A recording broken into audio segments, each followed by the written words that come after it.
这个我们都很清楚。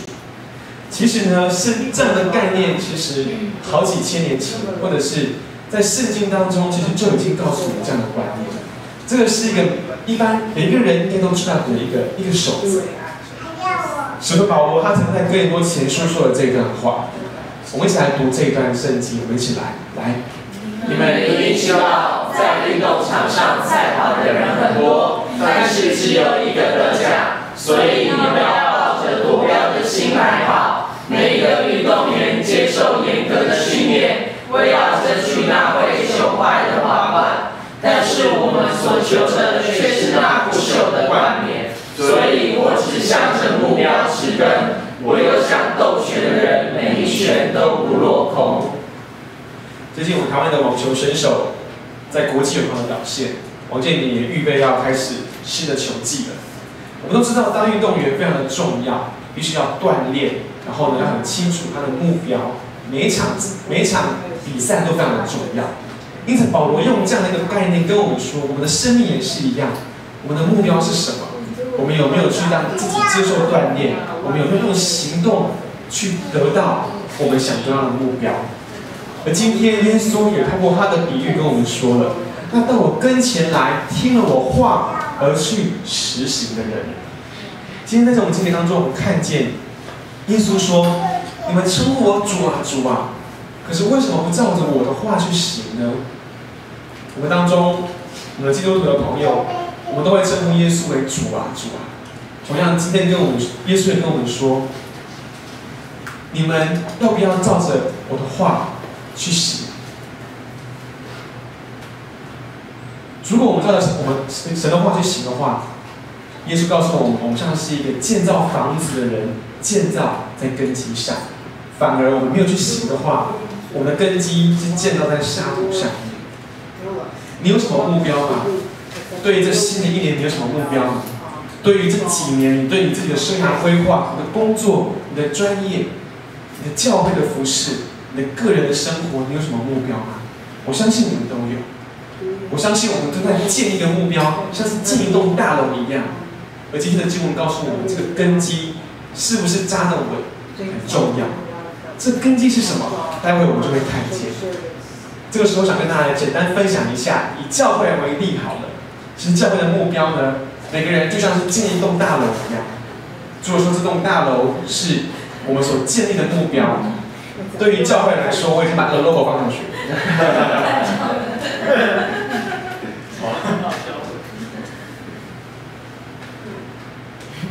教会的目标是什么？教会的目标以后，我们希望很快的我们可以成立财团法人。在我们今年，我们希望在6月的左右，我们就可以申请成为社团法人，成为一个社团的宗教法人。成立法人有很多的好处，好，我们可以跟公家机关做合作。另外呢，我们每个人所做的奉献，你的实力奉献或者特别奉献，也都可以开收据来抵税。所以这个是我们教会今年在年终之前一个很重要的事工。我们也需要大家为这件事祷告，我们也需要同工来参与，一起来推动这个事情的一个成就。我们只需要30个人户籍在台北市，或者是在台北工作，只要有30个人成为那个发起人，然后一起开一个发起大会，我们就可以成立社团法人。当中有些法规的一些细节，我们也需要同工帮我们一起来参与。所以呢，可是我们的目标不是社团法人，我的目标是财团法人。为什么？因为我们可以有更多的资金，我们可以有合法的这个管道，我们可以建立我们的教会，我们会有一个真光福音教会，我们会有一个圣全侍奉学校。这些机构可能是分别独立的，但是呢，都有可能我们可以只要盖一栋大楼，我们就可以分成让这些不同的事工单位来使用。另外还有什么？我们要建立一个事业中心，把它取名叫做吕迪亚事业中心。大家知道吕迪亚是谁吗？吕迪亚是用他自己的工作来支持使徒保罗去传福音的一个女性的一个非常重要的事业的使徒。所以呢，教会其实也需要有事业，透过事业的收入来帮助教会做更多社会关怀，还有传福音工作。现在很多的教会，比如说长老教会，他们经营长老教会经营医院，经营学校，还有很多教会他们经营出版业，为的是透过这些事业，或者是经营餐厅，有更多的收入可以帮助教会来成长。所以呢，我们教会也会经营事业中心，在我们当中，只要有专业的那个事业要进行的，我们都欢迎可以加盟，可以成为教会的事工。透过这样的一个事业中心，不管是出版，不管是设计或者是各样的事业，相信之后我们都可以透过这样的事业，能够有在这个世界上做更多的事情。另外，我们也会有一个社会关怀中心，我们会决定在我们社会关怀中心需要照顾哪些弱势的族群，我们可以参与怎么样的社会的改革、社会的转变。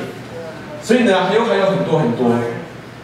所以教会现在正在建一栋大楼。我们教会要把根基扎在非常重要的一个磐石上面，而不是扎在沙土上面。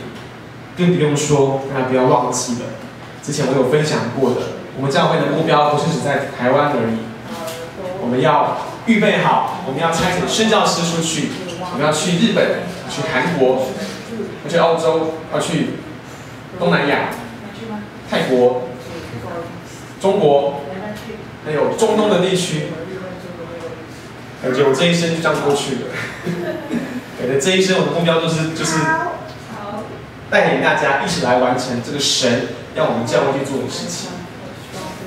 这么大的目标，不管是在台湾的国内，或者是海外，不管是教会，不管是社会关怀，不管是传福音。